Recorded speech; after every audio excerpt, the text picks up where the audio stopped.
The first thing I heard after waking up wasn't concern. It was my mother whispering. Remember, she slipped. I couldn't move my body. Not my legs. Not my ribs. Even breathing felt like dragging broken glass through my chest. Hospital lights burned above me. White, sterile, unforgiving. Machines beeped in slow rhythm beside my bed. And standing near the window were my parents rehearsing. Not comforting. Rehearsing. My father adjusted his tie like he was preparing for surgery instead of standing beside his hospitalized daughter. We keep it simple, he said calmly. She was taking pictures. Lost her balance. End of story. My mother nodded. Yes. No confusion. No drama. Drama. That word echoed strangely in my mind, because I remembered hands on my shoulders. I remembered my sister's face. Not shocked. Not scared. Certain. And then the sky spinning. The impact. Darkness. I tried to speak. My throat produced only a dry rasp. My mother immediately turned toward me, smile already prepared, the same smile she used at charity galas. Oh, sweetheart, she said gently. You had a terrible accident. Accident. The word landed heavier than the pain medication fogging my brain. Behind her, my father watched me carefully, not like a worried parent, like a man assessing risk. You fell from the roof, he explained smoothly. You don't remember. That's normal with head trauma. Something deep inside me screamed, but my body couldn't follow. I stared at them, silent. And that was when I understood something before I even fully understood the injuries. They weren't afraid for me. They were afraid of what I might say. Because here's what didn't make sense. If I slipped, why did my sister refuse to meet my eyes? Why did the police officer leave without letting me speak? Why were nurses exchanging looks when my father answered questions meant for me? And why, even through medication haze, did I remember being pushed? Not falling. Not slipping. Pushed. Something in that hospital room felt staged. Like everyone knew their lines except me. And the strangest part? I didn't feel shocked. I felt trained to stay quiet. Like this wasn't the first truth our family buried. Just the first one that nearly killed me. Before I tell you what happened, I'm honestly curious. Where are you watching from right now? I always wonder how many people listening recognize parts of their own families in stories like this. If you've ever felt like the quiet one, the one who noticed things but wasn't supposed to say them, you'll probably understand where this goes. And if stories about hidden family truths resonate with you, consider subscribing. Because sometimes hearing someone finally say it out loud helps more than we expect. Okay, let me take you back to before the fall. Before the hospital. Before I learned how dangerous perfection can be. My name is Sarah Wilson. I was 16 when my sister's accident nearly killed me. We lived in an affluent Boston suburb where every lawn looked professionally edited and every family pretended happiness came naturally. From the outside, we were flawless. My father, Dr. Thomas Wilson, was a respected neurosurgeon at Massachusetts General Hospital. People lowered their voices when they said his name. My mother, Diane Wilson, ran charity galas and social committees like military operations disguised as kindness. Our house appeared in local magazines twice. Seasonal decorations. Perfect dining table spreads. Smiling children arranged by height. We were a brand. And inside that brand, each child had a role. Lauren, my older sister, was perfection itself. Straight A's. Swimming champion. Debate captain. Violin performances that made neighbors cry. When adults met her, they said things like, "She's going to change the world." Tyler, my younger brother, was the charming one. Funny. Carefree. Allowed to make mistakes because boys were still figuring things out. And me? I was the middle child. Not failing. Not excelling. Just present. Dinner conversations rarely included me unless comparison was needed. Lauren already had a 4.0 at your age, my father would say casually. It wasn't cruelty. It was structure. In our house, attention was earned through achievement, and I never quite qualified. Until photography. My art teacher, Mr. Abernathy, handed me an old Nikon camera one afternoon. Try seeing the world differently, he said. I remember adjusting the lens. Focusing. For the first time, I controlled what mattered. Not perfection. Truth. I photographed cracked sidewalks, abandoned swings, shadows between buildings. Things nobody displayed. Things real families usually hid. When I won a local youth photography contest, our dinner table shifted briefly. Father actually looked at me. Mother suggested a small reception. For one evening, I existed. Lauren barely touched her food. It's just a local contest, she said quietly. Mother replied gently, be supportive. Lauren smiled, but her eyes weren't supportive. They were calculating. And I didn't understand why until much later. Because in our family, attention wasn't shared. It was transferred. If I gained visibility, someone else lost it. Looking back now, that night was the first crack. Not loud, not dramatic, just a small shift in gravity. The moment my sister realized I might become visible. And visibility, in our house, was dangerous. By Lauren's senior year, the house felt different. Quieter, tenser. She barely slept. I'd hear pacing at night. Closet doors opening and closing. Paper rustling. One morning, I passed her in the hallway. Her usually perfect appearance looked unfinished. Dark circles. Shaking hands. She shoved something orange into her pocket when she saw me. Did you tell Mom and Dad you saw me at the mall? She asked abruptly. No, I said. I was at Mia's all weekend. Her eyes narrowed. They said you mentioned it. Confusion settled in my stomach. I hadn't said anything. They were using me as leverage against her. Creating competition. Creating pressure. And suddenly Lauren looked at me differently. Not like a sister. Like a variable she needed to control. Dialogue scene, the dinner announcement. A week later, during Sunday dinner, I said something small. I want to apply to art school. Fork stopped. My father sighed. Photography isn't a career. It is for some people. I replied carefully. Mother smiled tightly. You can always keep art as a hobby while pursuing medicine. I don't want medicine. Silence expanded across the table. Then Lauren spoke. Unexpectedly. I think Sarah's photography is actually really good. Everyone looked at her. Her tone sounded supportive, but something underneath it felt rehearsed. Calculated kindness. Like she was positioning herself. That night, I realized something strange. Lauren wasn't angry with me. She was afraid. I didn't yet understand why fear lived behind her perfection. I only knew she had begun watching me, studying me, measuring me, and soon testing me. 2 weeks later, I carried laundry downstairs. I felt movement behind me. Then, a shove. Hard. Sudden. The world flipped. I crashed down the wooden stairs. Pain exploded through my wrist. Laundry scattered everywhere. Lauren rushed down immediately. Oh my God, Sarah. You're so clumsy. Our parents appeared. What happened? She tripped. Lauren answered instantly. I opened my mouth. Our eyes met.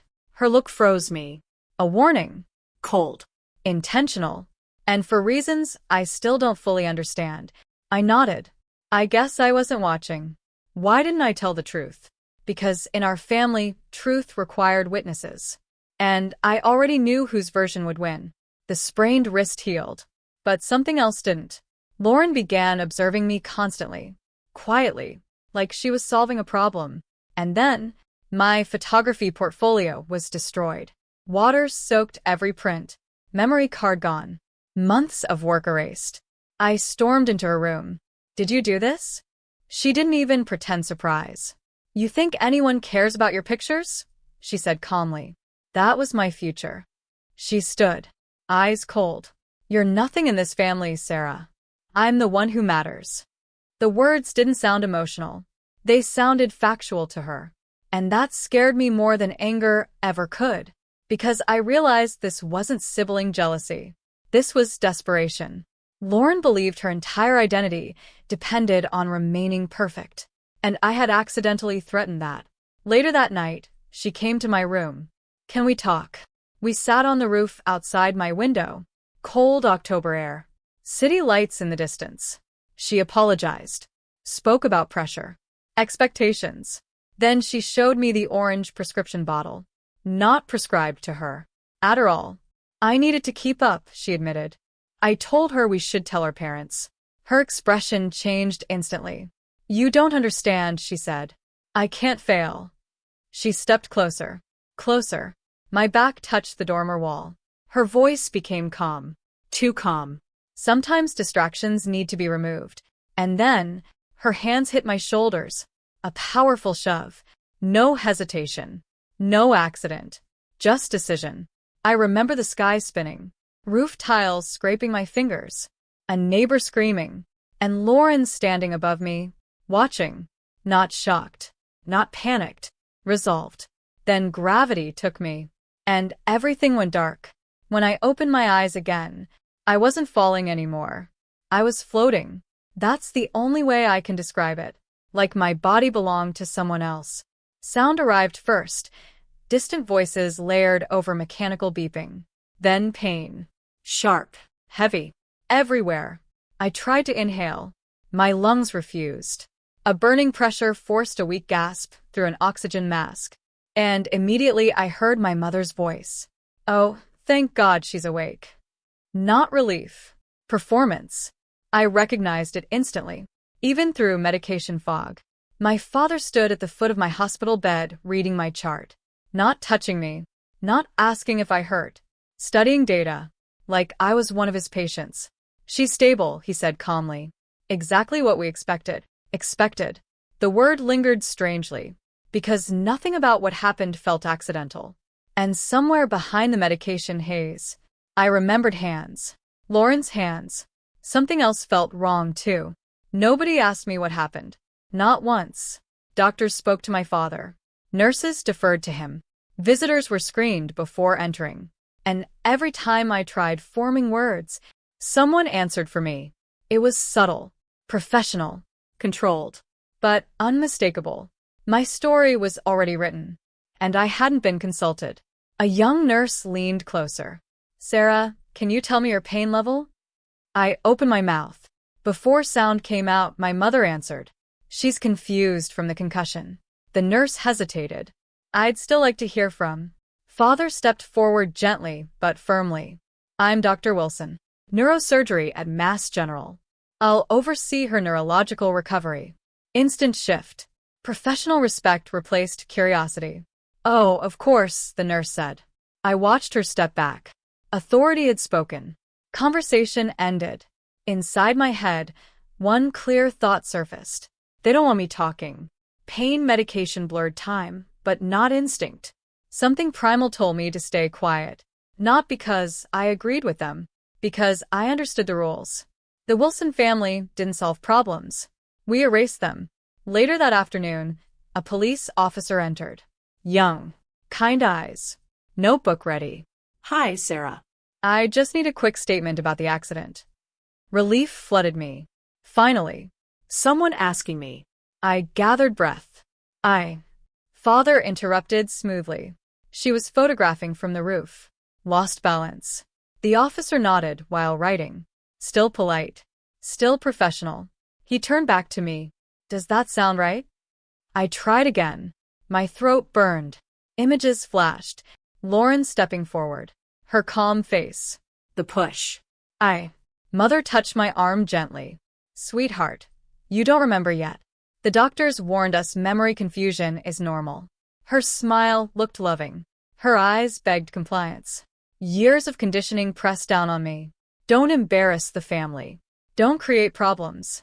Don't contradict authority. My voice came out small. I guess. The officer closed his notebook. Glad you're okay. That must have been scary. He left. And with him, the easiest chance to tell the truth disappeared. Because now I understood. They weren't waiting for my memory to return. They were replacing it. That night, my mother left briefly. The room quieted. My father shut the door. The click sounded deliberate. He sat beside me. Hands folded. Clinical calm. We need clarity moving forward, he said. I swallowed painfully. Lauren pushed me.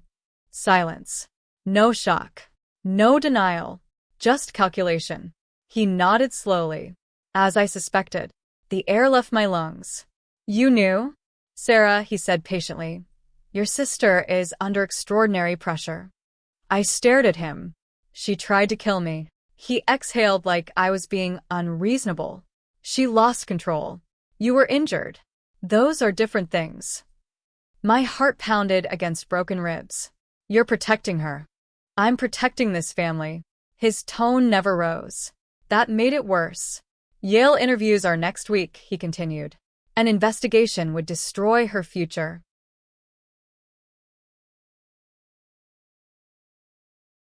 And mine? I whispered. He adjusted my blanket mechanically. You will recover. That was the moment something inside me shifted. Not anger, recognition.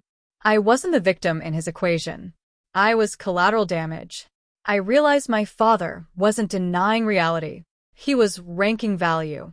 Lauren's future, my safety. Reputation's truth. Family image, justice.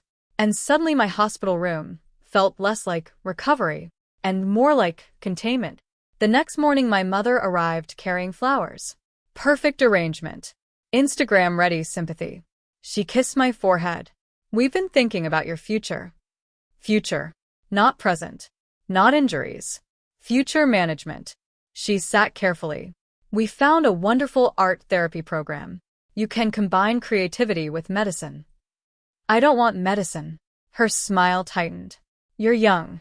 Trauma changes priorities. She leaned closer. We'll support you fully if we move forward as a family. The meaning landed clearly. Support was conditional. Truth had a price. Why won't you believe me?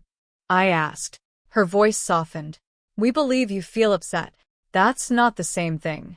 Sweetheart, she said gently, sometimes protecting each other means accepting imperfect moments. She pushed me. Mother's eyes hardened for half a second, then softened again. No one needs to suffer forever because of one mistake. One mistake. Broken ribs. Collapsed lung. Fractured pelvis. Reduced to inconvenience. My younger brother Tyler visited later. He rushed in holding video game screenshots. Face pale. I thought you were gonna die, he blurted. I smiled weakly. I'm hard to kill. He laughed nervously, then said, Lauren feels awful. She keeps saying she should have stopped you from going on the roof. I studied him. He believed it completely. He still lived inside the perfect story.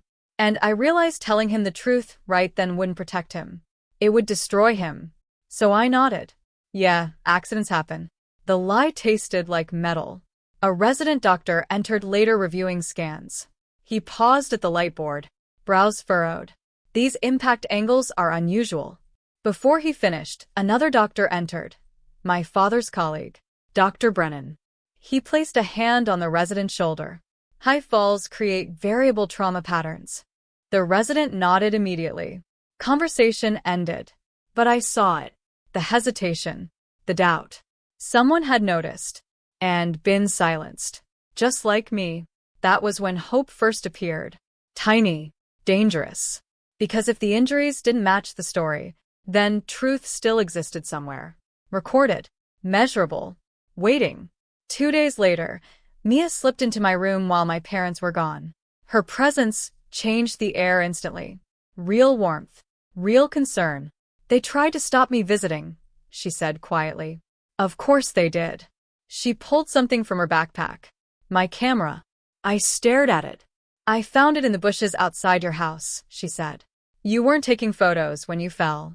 My heartbeat accelerated. Proof. Physical proof. They told police I slipped while shooting. I whispered. Mia shook her head. You're the most careful person I know. I hesitated, then finally said it aloud. She pushed me. Mia didn't look surprised. She just nodded slowly. I thought so. Validation hit harder than pain medication. Someone believed me. What do I do? I asked. We wait, Mia said. For what? For the moment they can't control anymore. She squeezed my hand. And when it comes, you tell everything. The next day, a woman introduced herself. Hi, Sarah. I'm Mrs. Patel, hospital social worker. My mother immediately hovered nearby. We're managing everything, she said politely. Mrs. Patel smiled kindly. I still need a few minutes alone with Sarah. My parents exchanged looks. Reluctantly stepped outside. Mrs. Patel sat quietly. No pressure. Just presence. I notice you haven't spoken much about the accident, she said gently. I stared at my blanket. Words pressed against my throat. But fear won again. I fell. She nodded. Didn't argue. Didn't agree. Just placed a business card beside me. If you ever want to talk privately, you can. That card felt heavier than anything else in the room, because it represented choice. Something my family never allowed. I didn't call her. Not yet. Because breaking family silence felt more terrifying than surviving the fall. Even after almost dying, I was still trying to protect them. A week later, I was discharged. But recovery didn't feel like freedom. It felt like surveillance. Medical appointments with my father's friends. Medication controlled by my parents. Visitors limited. Questions redirected. Lauren left for Yale days after my discharge, escaping consequences. Before leaving, she visited my room. I wheeled myself into her doorway. How can you leave? She folded clothes calmly. We all need to move forward. You pushed me. She finally looked at me, completely calm. We agreed it was an accident. I never agreed. She stepped closer. You will. Her voice was soft. Certain. No one will believe you over Mom and Dad. I felt cold despite blankets. This isn't over. Lauren smiled faintly. It already is. She zipped her suitcase and walked away. After she left, my parents redecorated my room, removed photography posters, added medical textbooks, pre-med brochures stacked neatly on my desk, my future rewritten while I healed. Every day, I felt reality slipping further away. Until one night, during my parents' charity gala, I searched Lauren's room and found 3 prescription bottles. Different names, different doctors, all stimulants, all illegal for her. Proof her perfection was manufactured. I photographed everything, heart racing, because for the first time, I wasn't just surviving. I was collecting truth. Weeks later, during a panic attack that sent me back to the hospital, a new doctor ordered fresh x-rays. She studied them longer than anyone before. Her expression changed. And then she said words that altered my life forever. Sarah, these injuries don't look like a fall. She turned toward me, voice calm. Certain. You were pushed, weren't you? The room went quiet after she said it. Not hospital quiet. Not polite silence. The kind of silence that happens when reality finally catches up to a lie. Dr. Rivera didn't look shocked. She looked certain. She stood in front of the illuminated x-rays, arms folded, studying the fractures like they were speaking directly to her. I suddenly became aware of my mother sitting beside me. Perfect posture. Perfect hair. Perfect composure. Waiting to correct the situation. To redirect. To fix the narrative. Dr. Rivera turned slowly.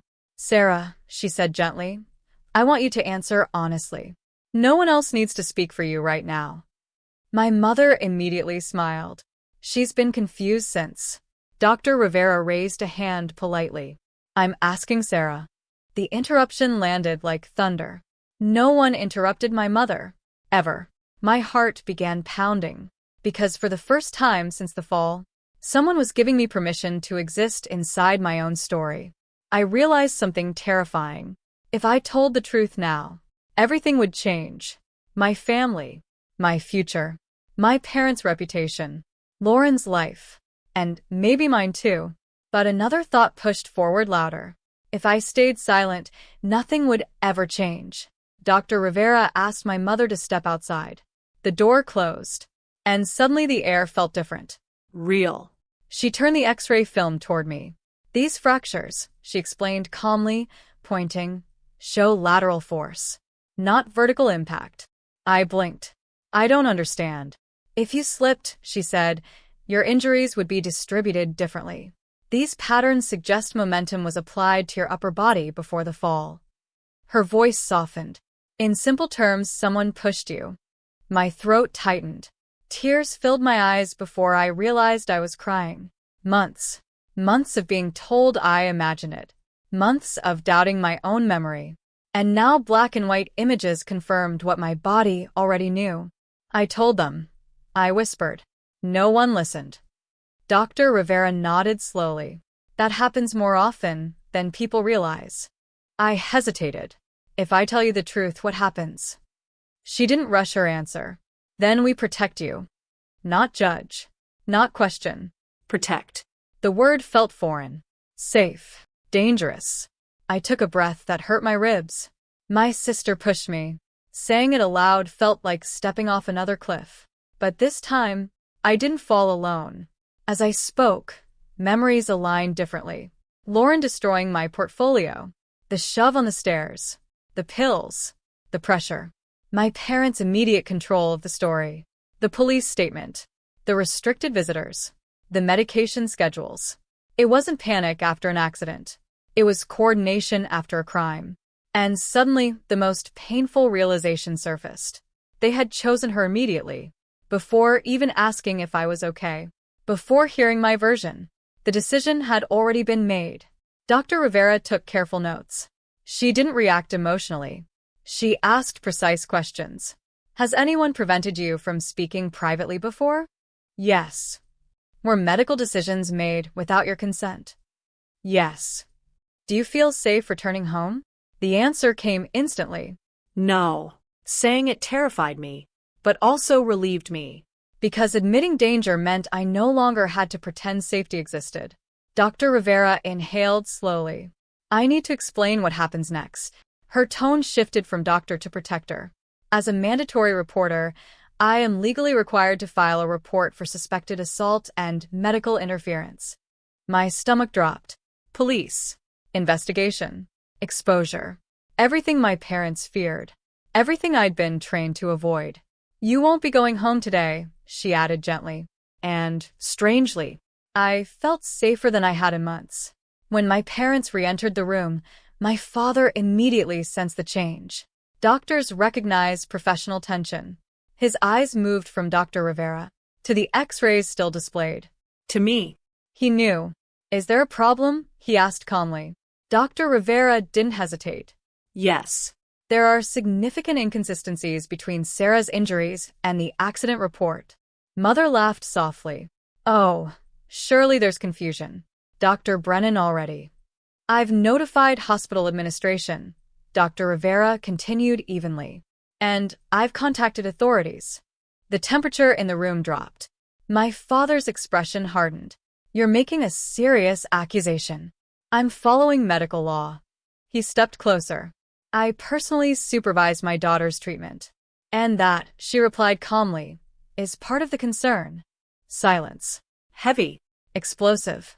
For the first time in my life, someone challenged my father's authority publicly. Father turned to me. Sarah. Just my name. A warning wrapped in familiarity. You're confused, he said softly. Pain medication affects memory. My pulse raced. Old instincts screamed to agree, to apologize, to restore order.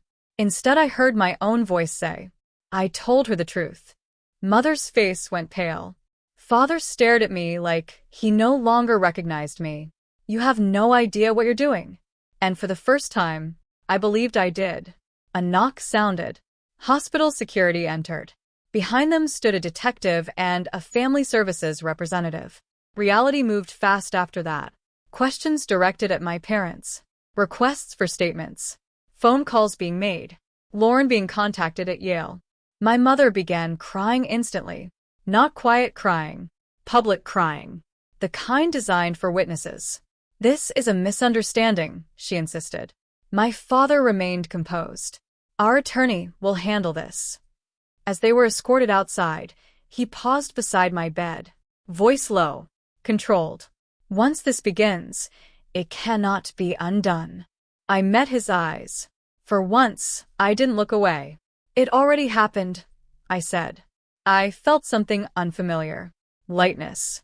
Like oxygen finally reaching lungs that had been compressed for years. The investigation didn't explode instantly. It unfolded quietly, methodically, and I realized revenge wouldn't look like anger. It would look like patience. I began giving statements, detailed timelines, evidence, Photos I'd secretly taken. Documentation of medication control. Lauren's prescription bottles.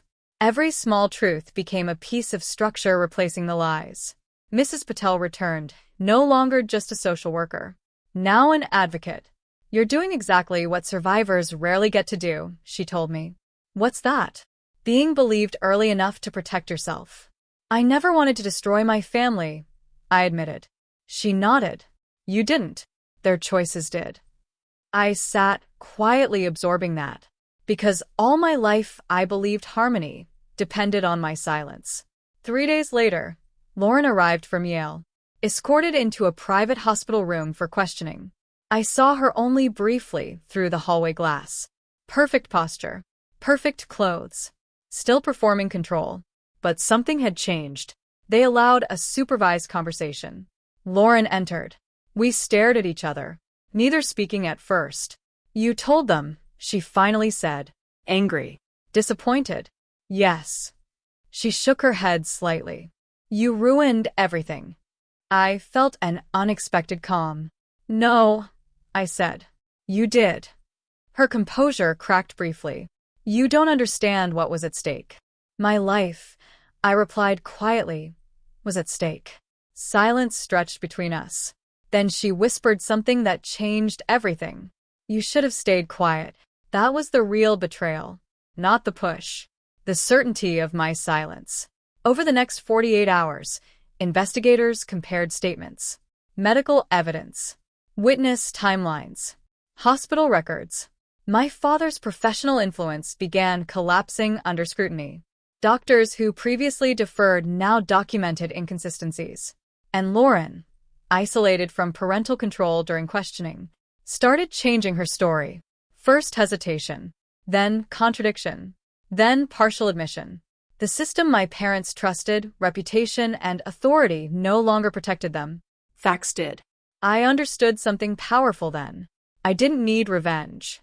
Truth itself was dismantling everything. Slowly. Inevitably. Like cracks spreading through glass. Late that night, Detective Harris returned to my room. He sat beside my bed. Face serious. We spoke with your sister again. My heartbeat accelerated. And? I asked. He nodded slowly. She admitted there was an argument on the roof. He paused. She says she didn't mean for you to fall, but she did push you.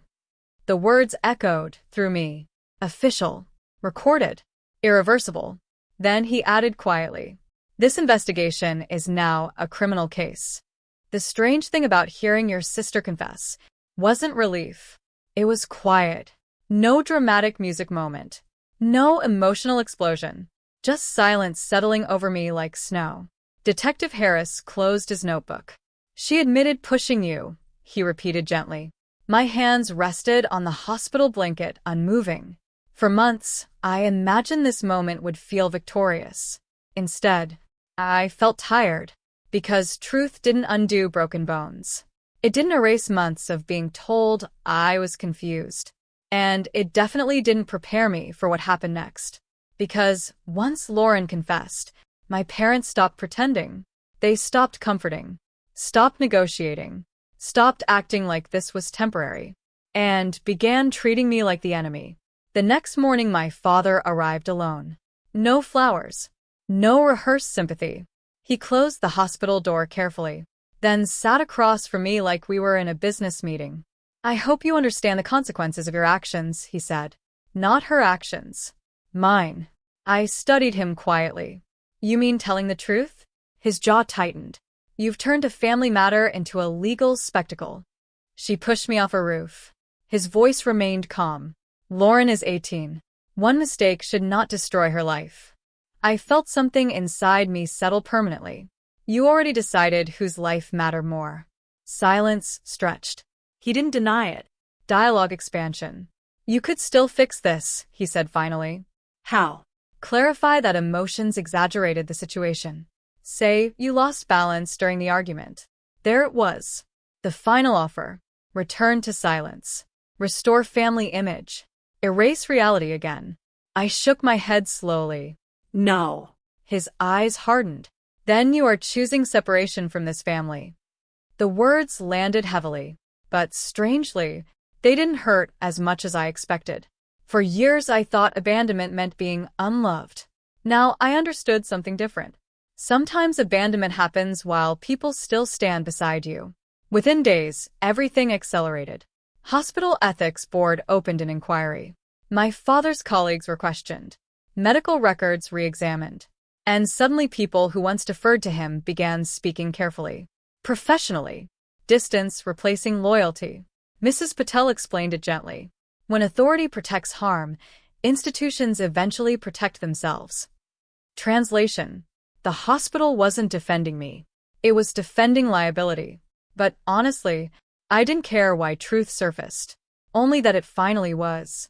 Detectives asked for additional evidence. I handed over photos of Lauren's prescription stimulants, my recovery documentation, voice notes describing events immediately after the fall messages Mia saved from that week. Each piece felt small. Together, they formed a pattern. Intent. Pressure. Escalation. Not accident. Not misunderstanding. A trajectory. And investigators saw it too. You were documenting everything, Detective Harris said. I think I knew no one would believe me later. He nodded. That instinct probably saved your case. I hesitated. Am I ruining her life? He looked at me carefully. Sarah, accountability isn't revenge. That sentence stayed with me, because revenge was never shouting. It was refusing to disappear again. I stopped reacting emotionally, stopped crying when my parents ignored messages, stopped hoping for apologies. Instead, I observed, listened, documented, prepared. Lauren entered mandated psychological evaluation. My parents hired attorneys. Public rumors began spreading quietly through our community. And something unexpected happened. People started reaching out. Former neighbors, teachers, even one of my father's patients' families. They didn't say much, just variations of, we always wondered. The perfect family image was cracking. And once cracks appear, people begin seeing what was always there. Family services determined I wouldn't return home during the investigation. Mrs. Patel asked gently, is there somewhere you feel safe? The answer came instantly. Mia's house. Her family didn't hesitate. They cleared a room above their restaurant. Her mother hugged me, like I belonged there already. You stay as long as you need, she said. The apartment smelled like spices and warm bread. Laughter echoed from downstairs. No rehearsed conversations. No performance. Just life. That first night, I slept without fear. And realized safety had never existed in my childhood home. Only appearance of it. Because distance allowed perspective. And perspective revealed the biggest truth of all. I wasn't destroying my family. I was escaping it. 2 weeks later, a letter arrived. Lauren's handwriting. I stared at it for a long time before opening. Inside, I didn't think you'd survive the fall. I didn't want you dead. I just needed everything to stop. Mom and Dad said it would blow over if we stayed consistent. I thought silence was kindness. My hands trembled. Kindness. That word shattered something inside me. She truly believed eliminating me protected everyone. The golden child hadn't been evil. She had been trained. Just like me. Only she chose control instead of survival. The prosecutor scheduled a formal family meeting before charges finalized. All of us. Same room. Lawyers present. Evidence ready. The first time our family would sit together without the ability to control narrative. Mrs. Patel squeezed my shoulder before we entered. This is where power shifts, she said quietly. And I felt it too. The invisible middle child was no longer invisible. When I walked into that conference room, my parents didn't look angry. They looked afraid. Lauren sat at the far end of the table, eyes red, hands shaking. And for the first time in my life, everyone waited for me to speak first. The conference room looked nothing like a family space. Fluorescent lights. Legal folders stacked neatly. Water glasses untouched. 3 attorneys. A detective. A hospital representative. And my family seated in a straight line like defendants waiting for instructions. My father didn't greet me. My mother avoided eye contact. Lauren stared at the table. For years, Every room rearranged itself around my parents' authority. This one didn't. Here, hierarchy belonged to evidence. Detective Harris nodded toward the empty chair at the center. Sarah, please sit. Every head turned toward me. Not out of affection. Out of necessity. The prosecutor opened a file. We're here to review findings before formal charges proceed. My father's attorney spoke first. We maintain this was an emotional sibling dispute resulting in unintended injury. The prosecutor didn't respond immediately. Instead, she slid photographs across the table. X-rays, impact diagrams, medical reports. Unintended injuries rarely present with lateral propulsion force, she said calmly. The hospital ethics officer added. Initial documentation appears influenced by non-objective oversight. Everyone understood what that meant. My father's professional interference. His jaw tightened. Father leaned forward. You're interpreting complex trauma incorrectly. Dr. Rivera, seated beside the prosecutor, spoke evenly. The fracture pattern is consistent with applied force prior to fall. Lauren's attorney shifted. We acknowledge physical contact occurred. The room stilled. That was new, not denial. Adjustment. The prosecutor turned toward her. Lauren Wilson, do you dispute pushing your sister? Lauren swallowed. Her voice sounded smaller than I had ever heard it. We were arguing. Did you push her? A long pause. Yes. No raised voices. No drama. Just confirmation entering legal record. My mother inhaled sharply. My father stared straight ahead. The prosecutor continued. Evidence also indicates post-incident coordination to present the event as accidental. She placed call logs and hospital authorization records on the table. Every controlled decision. Every redirected conversation. Every restricted visitor. Mapped chronologically. The hospital representative spoke next. Dr. Wilson, multiple staff members report pressure regarding documentation language. My father's attorney intervened quickly. My client denies coercion. Detective Harris slid another document forward. Resident statements. Time-stamped. Signed. Silence followed. The room no longer belonged to reputation. It belonged to proof. The prosecutor addressed everyone. What initially appeared to be an accident now demonstrates escalation, property destruction, prior physical aggression, substance misuse, and coordinated narrative control. Each earlier event reorganized itself publicly. The stairs incident, the destroyed portfolio, medication concealment. Every moment reclassified. Not isolated behavior. Pattern. My mother finally spoke. We were trying to protect our daughter. The prosecutor replied calmly. You protected one daughter by silencing another. No one argued, because no argument existed against documented sequence. The prosecutor turned toward me. Sarah, do you wish to proceed with charges? The entire room waited. Lawyers paused writing. Lauren looked up for the first time. My parents watched carefully. Not loving. Not apologetic. Calculating outcome. I answered clearly. Yes. The words settled everything. No negotiation. No hesitation. Decision recorded. Authority transferred. Terms were outlined methodically. Assault charge reduced due to age and cooperation mandatory psychiatric treatment probation supervision Yale notified through legal disclosure requirement investigation into medical ethics violations. Lauren nodded slowly while her attorney explained conditions. My father remained motionless. My mother whispered repeatedly, "This can still be fixed," but no one responded. Father finally turned toward me. "You've made your point," I replied evenly. "This wasn't about making a point. You've destroyed this family." Detective Harris spoke before I could. No, sir. The actions described here created these consequences. The authority shift was unmistakable. For once, my father wasn't the highest authority in the room. He leaned back silently. Conversation moved on without him.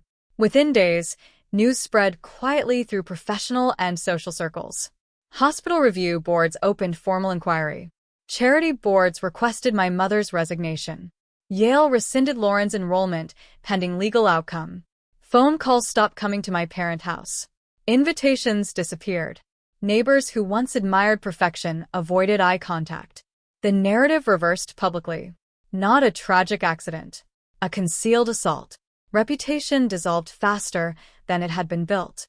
After the meeting, Lauren approached me in the hallway. No lawyers. No parents. Just us. You really went through with it, she said. Yes. She nodded slowly. I kept thinking you'd back down. I almost did. She looked exhausted. I didn't hate you, she said quietly.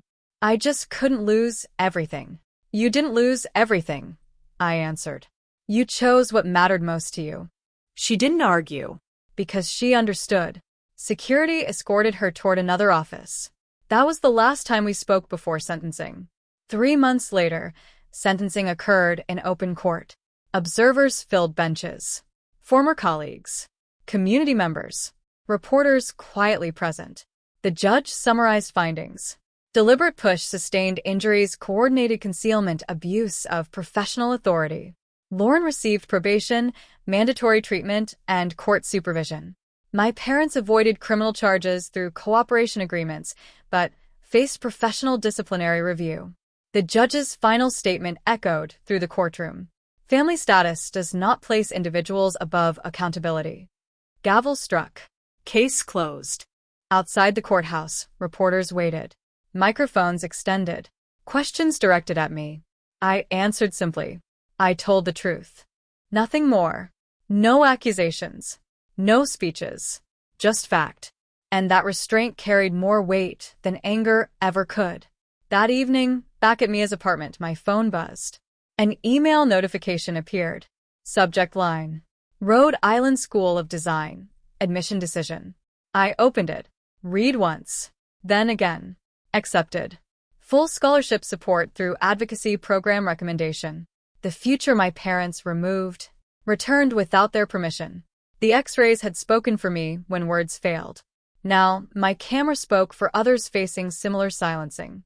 Looking back from my new vantage point, I recognized the painful irony of my family's obsession with perfect appearance. In trying to maintain flawless external image, they created internal brokenness far more damaging than any public imperfection might have been. Their fear of looking bad ultimately created the very public exposure and judgment they desperately sought to avoid. My healing journey continues. Physical scars faded, but emotional recovery ongoing.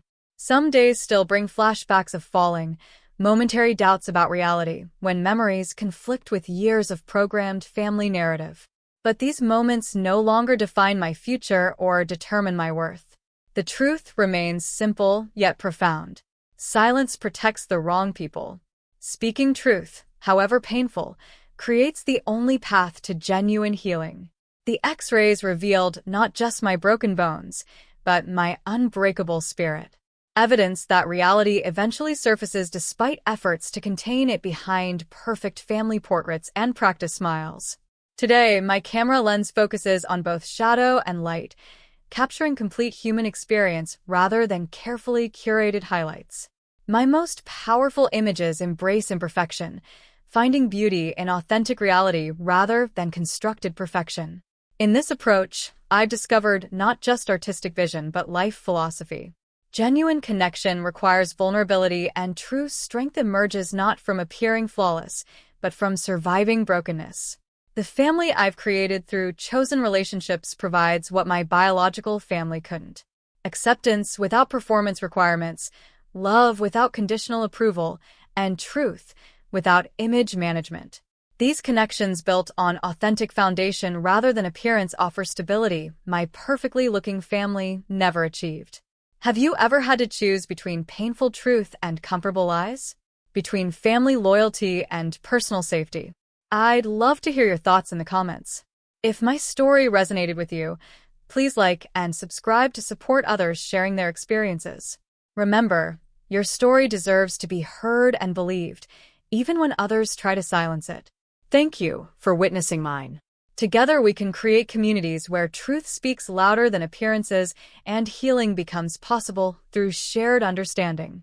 Thanks for watching, folks.